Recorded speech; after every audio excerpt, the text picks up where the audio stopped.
Knowledge express, જાણકારીની speed. નમસ્તે, હું પ્રાધ્યાપક શિરીષ કુલકર્ણી, વડોદરાની મહારાજા સયાજીરાવ યુનિવર્સિટીની ફેકલ્ટી ઓફ કોમર્સમાં ડિપાર્ટમેન્ટ ઓફ અકાઉન્ટિંગ અને ફાઇનાન્શિયલ મેનેજમેન્ટમાં પ્રોફેસર અને હેડ રહ્યો. બાદમાં 2016માં ગુજરાત સરકારે મને સરદાર પટેલ યુનિવર્સિટીમાં કુલપતિ તરીકે નિમણૂક આપી. અત્યારે હું ગુજરાત ન્યૂઝમાં પ્રકાશભાઈ વર્માના કારણે આપ લોકોની સમક્ષ છું. આજનો જે વિષય છે ને એ ફ્રી બીઝ, ગુજરાતીમાં કહીએ તો મફતની રેવડિયા. એ કોણ આપે છે?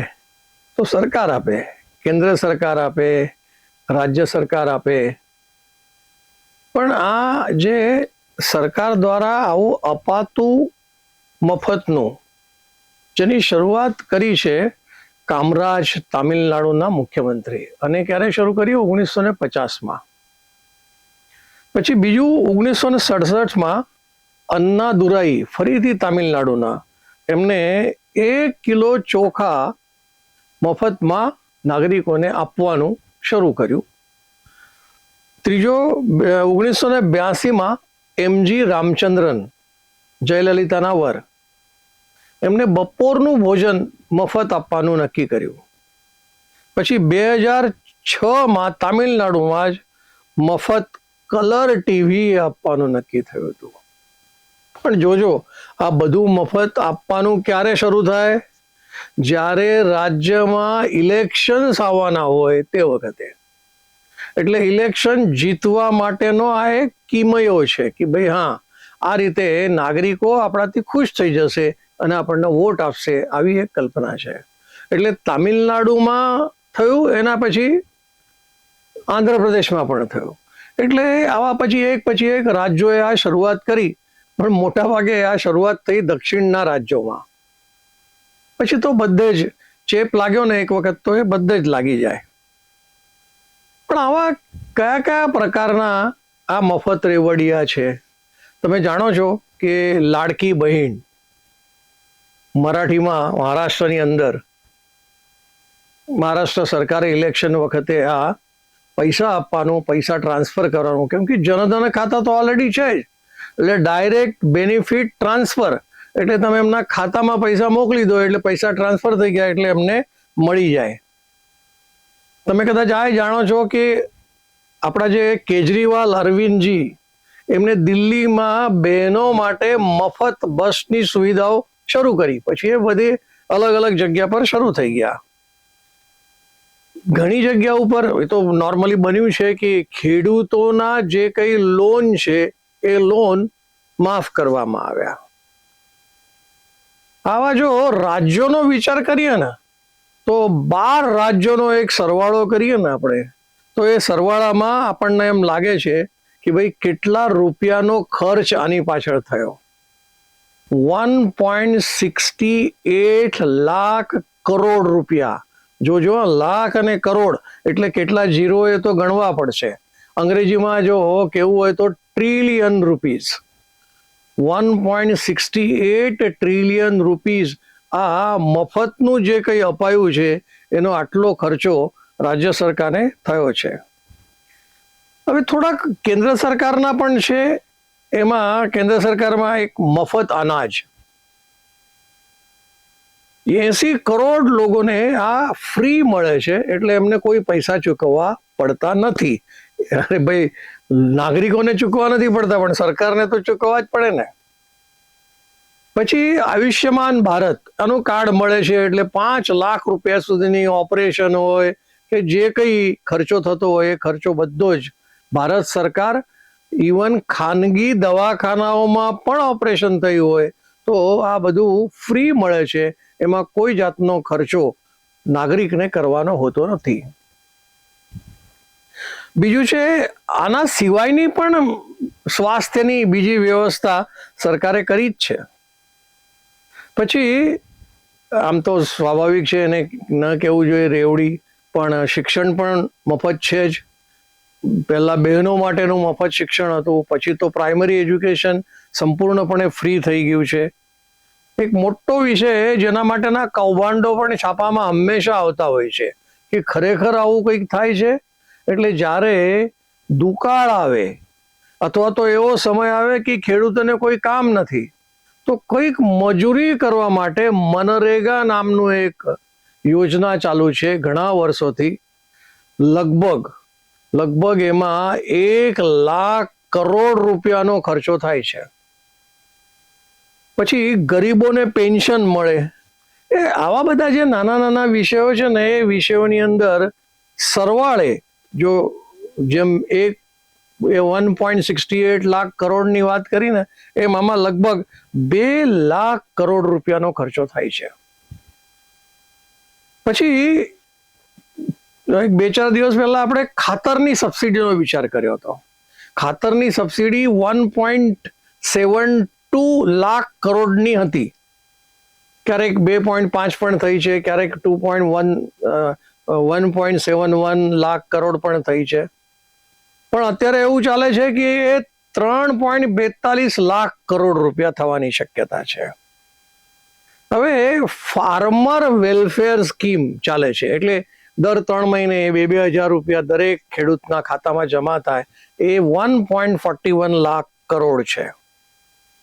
હવે સરવાળે જો આ બધો વિષય આપણે વિચારતા હોઈએ ત્યારે આપણી ગ્રોસ ડોમેસ્ટિક પ્રોડક્ટ કેટલી, એટલે કુલ સેવામાંથી અને વસ્તુના ઉત્પાદનમાંથી કે મેન્યુફેક્ચરિંગમાંથી જે કંઈ પૈસા મળતા હોય એનો સરવાળો છે એ લગભગ 370 લાખ કરોડ રૂપિયાનો છે. એમાં આ સરવાળે લગભગ 7 to 8 લાખ કરોડ, 7 થી 8 લાખ કરોડ રૂપિયાનો બોજ આ આપણા જીડીપી ઉપર પડે છે. અને સબસિડીની તો મેં તમને કીધું 2 થી 3% આ ખર્ચ થાય છે સરકારનો. હવે આટલા બધા ખર્ચાઓ જ્યારે સરકાર કરતી હોય, કેન્દ્ર હોય કે રાજ્ય સરકાર કરતી હોય, આની અસર કોના પર પડે? આપણી જે આર્થિક સ્થિતિ છે, જેમ મેં કીધું જીડીપીમાંથી આટલા પૈસા ગયા, તો શું આ આટલા માટે જ ઉદ્ભવ્યા હતા? એટલા માટે જ આપણે એનું બજેટ કરેલું હતું? બજેટમાં જોજો, આ બધું જ્યારે કરતા હોય ને તો આવું આ ફ્રી બીઝ કે મફત રેવડી એવું નથી કહેતા. એના માટે લખાય છે સોશિયલ સિક્યુરિટી એન્ડ વેલફેર, સામાજિક સુરક્ષા અને સમાજનું વેલફેર. એટલે આ પ્રકારના નામ નીચે આ બધી સબસિડીઓ અંદર આવી જાય છે. થાય છે શું પછી કે જે આંચકાઓ લાગે છે ને, અત્યારે યુદ્ધ ચાલે છે, એ યુદ્ધના કારણે પેટ્રોલ ડીઝલના ભાવ ખૂબ વધ્યા, ગેસના ભાવ વધ્યા. હવે આ બધું ઈંધણ જ્યારે ટ્રકોની અંદર કે ડીઝલ ટ્રેનની અંદર આ બધો જ્યારે ખર્ચો થાય છે, વધારો થાય છે, એટલે સ્વાભાવિક એની અસર બીજી બધી વસ્તુઓ પર પણ પડે છે. દૂધ મોંઘું થયું, બ્રેડ મોંઘું થયું, એટલે દરેક વસ્તુ પર આની અસર પડે છે. અને આવા આંચકા, જેમ આપણે કોરોના વાયરસ વખતે આંચકાઓ અનુભવ્યા, એવા આંચકાઓ આ યુદ્ધના કારણે આપણે જોઈ રહ્યા છે. અને પછી જે સરવાળો અસર ક્યાં થઈ, તો આપણું કરંટ અકાઉન્ટ ડેફિસિટ છે એ વધે છે. જો આપણી પાસે જે પેટ્રોલ ડીઝલ ક્રૂડ ઓઇલ જે આવે છે ને, એક બેરલ ઉપર $10 જેટલો ખર્ચો વધી જાય તો આપણા કરંટ અકાઉન્ટ ડેફિસિટમાં 0.4% થઈ જાય. હવે કરંટ અકાઉન્ટ ડેફિસિટ ચાલુ ખાતામાં જ્યારે આ પ્રકારની અસર થતી હોય, તેની અસર પછી સરવાળે બધી જ જગ્યા ઉપર થતી હોય છે. એટલે આનો વિચાર કરવો જોઈએ. જ્યારે આ પ્રકારનો કરંટ અકાઉન્ટિંગનું ડેફિસિટ થતું હોય તે વખતે ભારત સરકારે 6.9% વિકાસની ધારણા કરેલી. એટલે આપણી આર્થિક સ્થિતિમાં સુધારો થશે, 6.9% જેવો સુધારો થઈ શકે એવું ભારત સરકારે નક્કી કરેલું. હું કદાચ શબ્દ બદલી કાઢું, ભારત સરકારની જગ્યા પર આરબીઆઈ ધાર્યું હતું કે 6.9% આપણું જીડીપી વધશે. હવે જીડીપી 6.9% વધવાનું છે, પણ આ જ્યારે ફ્રી બી યુદ્ધના કારણે ડોલર વધ્યા એક બેરલના, તો આવા સંજોગોની અંદર કરંટ અકાઉન્ટ ડેફિસિટ તો થયું જ થયું, પણ જે આરબીઆઈ નક્કી કર્યું હતું એમાં ઘટાડો થયો. અને હવે આરબીઆઈ એવું કહે છે કે આપણો જીડીપીનો વધારો જે છે એ 6.6% થશે. પણ એની અસર બીજે પણ થાય ને. એની બીજી અસર મોંઘવારી પણ થાય. મોંઘવારી જે આરબીઆઈ ધારી હતી એ લગભગ 4.6% ધારી હતી, જે અત્યારે આરબીઆઈ એવું કહે છે 5.1%. તમે છાપાના મોટા મોટા હેડલાઇન બનેલા છે કે આરબીઆઈ કહે છે કે આપણી મોંઘવારી આટલી વધવાની છે. એક તરફ આપણે યુદ્ધની વાત કરીએ છીએ, બીજી તરફ ટ્રમ્પના ટેરિફની વાત કરીએ, ત્રીજી વખત યુદ્ધની વાત કરીએ છીએ, ચોથી વખત હાર્મુઝ ખાડી બંધ છે એનો આપણે વિચાર કરીએ, તો વધારાનો એક દુઃખની વાત, હજી એક સંકટ, હજી એક સમસ્યા આપણી સામે આવવાની શક્યતા છે એવું ઇન્ડિયન મેટ્રોલોજીકલ ડિપાર્ટમેન્ટ, IMD જેને કહેવાય છે, એ IMD એ ધારેલું છે, એટલે એનો અંદાજ છે કે ભાઈ એ અંદાજ પ્રમાણે આ વર્ષે ભારતમાં વરસાદ સામાન્ય કરતા ઓછો રહેવાની શક્યતા છે. તો છેલ્લે આની અસર પણ પાછી મોંઘવારી પર જ પડવાની છે. તો આવા આ જે ફ્રી બીઝના જે અનેક મુદ્દાઓ છે એ મુદ્દાઓનું આપણે ધ્યાન રાખવું પડશે. જેવું આ તમે મોંઘવારી વધશે ને, બેરોજગારી થશે. બેરોજગારી તો એઆઈના કારણે તો શરૂ થઈ જ ગઈ છે કે જે લોકો આઈટીમાં હતા એ આઈટીમાંથી ઘણી કંપનીઓ એમને છૂટા કરી રહી છે. તો આનું બધી એક ઓપોર્ચ્યુનિટી છે ને, એક પ્રકારની તક છે. તો આ તક વિરોધ પક્ષ ઝીલવા તૈયાર જ છે. એટલે લોકોને બીજી રીતે કેટલો વિકાસ થયો છે એની ચર્ચા નથી કરતા, કેટલું સારું થયું છે એની ચર્ચા નથી કરતા, કેટલો વિકાસ થયો છે એની ચર્ચા નથી કરતા. પણ ચર્ચા શાની કરશે? નેગેટિવ વાતોની. સરકાર આમાં ફેલ ગઈ એટલે મોંઘવારી વધી ગઈ, એના કારણે આ પ્રકારની મોંઘવારી, ભારત સરકારની નિષ્ફળતાના કારણે આ મોંઘવારી આવી છે. હવે જ્યારે આ પ્રકારની મફત રેવડિયા વેચવાની જ હોય તો એ દરેક ઇલેક્શન વખતે થાય. આ દરેક ઇલેક્શનમાં જ્યારે આ મફતમાં મળવાનું છે એવું ખબર હોય એટલે પાછી આપણી આર્થિક સ્થિતિ ઉપર એની અસર થાય છે. દાખલા તરીકે આ જે opportunity cost on stability and growth, સ્થિરતા જે આપણી આર્થિક સ્થિતિની છે એ સ્થિરતા ઘટી જશે, વિકાસ ઘટી જશે. કારણ શું? આ પૈસા, જો આટલા બધા પૈસા, કેટલા લાખ કરોડ રૂપિયા આપણે આ રીતે વહેંચવાના જ હોય તો પછી માળખાગત સુવિધાઓ નો જે આપણો તેજ ગતિથી ચાલે છે એના ઉપર રોક લાગશે. હું એમ નથી કહેતો કે માળખાગત સુવિધા વધારતા નથી. અત્યારે જ આપણે આપણા માન્ય નીતિનભાઈ, આપણા જે રોડ અને માર્ગ વ્યવહારના મંત્રી છે નીતિન ગડકરી, એમને હમણાં જે કાશ્મીરની અંદર ટનલ બનાવી, 13-14 કિલોમીટરની ટનલ બનાવી, હિમાલય પર્વતની અંદરથી એમને જે બનાવી છે. એટલે માળખાગત સુવિધા થતી નથી એવું નથી કહેતો, પણ એની જે ગતિ છે એ ગતિને આ ફ્રી બીઝ અવરોધે છે. એટલે આના કારણે સમસ્યાઓ વધે, આપણી આર્થિક સ્થિતિની સ્થિરતા અને જે વિકાસ છે એના ઉપર ફરક પડે છે. એક બીજો વિચાર કરવો જોઈએ કે આ જે સરવાળે ફ્રી બીઝમાં જેટલા લાખ કરોડ રૂપિયા આપણે ખર્ચ કરતા હોઈએ છીએ એની ગુણવત્તા શું? આની કોઈ ગુણવત્તા નથી. આપણે જોઈએ છે મનરેગા, પૈસા વહેંચવાના જ છે. મનરેગામાં મજૂરી કરે કે ન કરે, ખોટા નામ આવી જાય. આયુષ્યમાન કાર્ડ, હવે જ્યારે દવાખાનામાં પેલા ભાઈને હાર્ટ ડિસીઝ જ ન હોય, એને હૃદયનો કોઈ તકલીફ જ નથી, ક્યાંકથી ગામડામાંથી કંઈક દુખાવો થયો એટલે પકડી લાવે એટલે સીધું ઓપરેશન કરી નાખે. ઓપરેશન કરે એટલે એના પૈસા આવે તો પેલાને થોડાક આપે, હોસ્પિટલ વાળા પોતે લઈ લે. એટલે જે આ પ્રકારની ફ્રી બીસ છે એની ગુણવત્તા શું? એની ગુણવત્તા નથી, એટલે એની અસર બીજે થવાની જ છે. એમાંથી એક ફાઇનાન્સ કમિશન જે આપણું છે એ પણ આ વાત કરી રહ્યો છે કે ભાઈ આની ગુણવત્તા નથી. એના કારણે રાજ્યોનો ફિસ્કલ ડેફિસિટ અને રાજ્યનો એ ફાઇનાન્સ ગંભીર નબળાઈ દેખાય છે આ ફિસ્કલ ડેફિસિટના કારણે, એવું ફાઇનાન્સ કમિશને કીધું.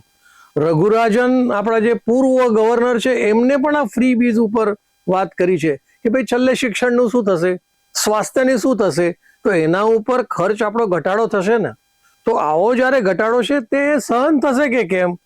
એમાં એક વિષય શિક્ષણનો આપણે લઈએ તો શિક્ષણની અંદર 2010-11 16.6% બજેટનો ખર્ચ થતો હતો. 2010-11 ની વાત કરું છું. અત્યારે 25-26 જ્યારે આપણે વાત કરીએ છીએ ત્યારે એ જે ખર્ચ છે જીડીપીના 13.1% છે. એટલે શિક્ષણ ઉપરનો ખર્ચ એટલે રિસર્ચ પર કહો, સંશોધનો પર કહો, યુનિવર્સિટીઝ પર કહો, મોટાભાગની બધી શિક્ષણની વ્યવસ્થા બાલવાડીથી માંડીને પ્રાઇમરી સ્કૂલની છે એ મોટાભાગે તો સરકાર ઉપાડે જ છે. એવી રીતે રેવડીનો જે ખર્ચ છે ને એ 3.4% જીડીપીના હતું એ હવે વધીને 6.1% થયું છે. તો આ રેવડીનો ખર્ચ વધતો ગયો અને શિક્ષણનો ખર્ચ ઘટી ગયો. એવી રીતે સ્વાસ્થ્યનો પણ ઘટી ગયો. જે બજેટની અંદર રકમ આપણે મૂકીએ છીએ એ ઓછી થઈ ગઈ. પણ આને નામ શું અપાય છે કે સોશિયલ સિક્યુરિટી અને વેલફેર, આવું નામ આપીને આપણે આને ચલાવીએ છીએ. આ એક આર્થિક સ્થિતિની વાત હું કરું છું. પણ સાયકોલોજીકલી આનો વિચાર કરો તો માનસિકતા માણસની એનો વિચાર કરવો જોઈએ એવું મને લાગે છે. જે માણસને મફત મળવાની આદત પડી ગઈ એની માનસિકતાની શું અસર થશે? એના પર માનસિકતા એની કેવી રહેશે? એટલે દર વખતે કોઈ ઇલેક્શન આવે એટલે એને ખબર જ છે કે આપણને આ મફતમાં આટલું મળવાનું જ છે. હું ઘણી વખત આ વાત કહું છું કે ભાઈ યુવાનો પણ, આપણા જે વાઇસ ચેરમેન છે નીતિ આયોગના, એમને તો કીધું હતું કે ભાઈ આ યુવાનો જે ખેતરમાં જતા નથી એમને આપણે ડાયવર્ટ કરવા જોઈએ, બીજે લઈ જવા જોઈએ. ક્યાંક ને ક્યાંક સર્વિસ સેક્ટરમાં લઈ જાઓ, ક્યાંક ને ક્યાંક ઉત્પાદન ક્ષેત્રમાં લઈ જાઓ. પણ માનસિકતા જ નથી કામ કરવાની, જરૂર જ નથી જ્યારે બધું મફત જ મળતું હોય, તો અલ્ટિમેટલી એક માનસિક દૂષણ આ જે મફત રેવડીઓના કારણે થવાની શક્યતા છે. એટલે આપણે સમયસર વેળાસર સાવધ થવાની જરૂર છે. શ્રમ ઉત્પાદન માટે, પ્રગતિ માટે, ગતિ માટે શ્રમ અત્યંત આવશ્યક છે. ગતિ વગર, પ્રગતિ વગર, શ્રમ વગર આગળ દેશ વધવાની શક્યતા ઓછી થઈ જાય. તો શું આપણે ભારત સરકારને કે રાજ્ય સરકારને એવું કહીએ કે ભાઈ તમે આવી માનસિકતા લોકોની બગાડો નહીં કે મને મફત મળે, હું ખાઈશ અને આરામ કરીશ, હું શ્રમ નહીં કરું? તો આ દેશના વિકાસમાં આ બહુ મોટો અવરોધ છે. આર્થિક સ્થિતિ તો કદાચ આપણા નરેન્દ્રભાઈ સુધારી જ લેશે, એમાં કોઈ શંકા નથી, પણ માણસના મનને સુધારવાનું કોણ કરશે એનો પણ વિચાર કરવાની જરૂર છે એવું મને લાગે છે. આટલી વાત પરથી હું મારી વાણીને વિરામ આપું છું. નોલેજ એક્સપ્રેસ, જાણકારીની સ્પીડ.